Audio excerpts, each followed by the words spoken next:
сме научени и на еден длабоко неодговорен и деструктивен однос од страна на СДСМ и Венко Филипче, особено во контекст на измените на Законот за влада.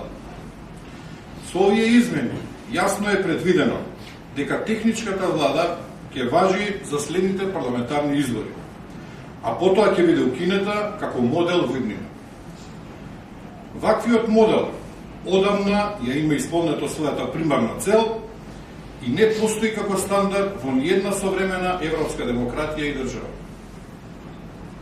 Сите тврдења дека техничката влада се укинува веднаш, како и дека решение е донесено без консултации со политичките партии, се обично лага и представуваат обид за манипулација со јавноста.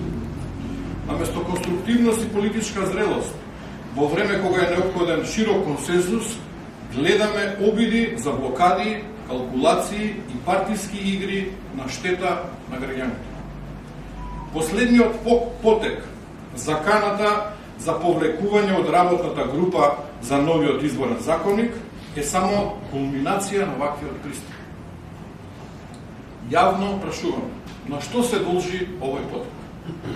Дали сме сведоци на подготовка за сценарио за целосна блокада на работата на работната група за изборниот законник?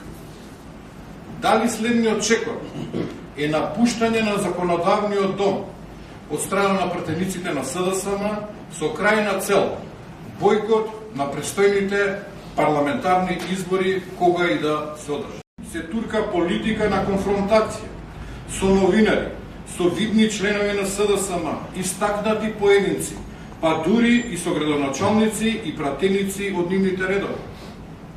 Дали намерно се изолира партијата од клучните процеси во држава? Заедно мора да ја издигнеме демократската свест, да ја зацврстиме одговорноста и да покажеме дека знаеме да носиме одлуки во интерес на државата. Да бидете вовлечени во сценарија што водат кон изолација, кон уништување на партијата, слабење на институциите и оттргнување на државата од европскиот пат.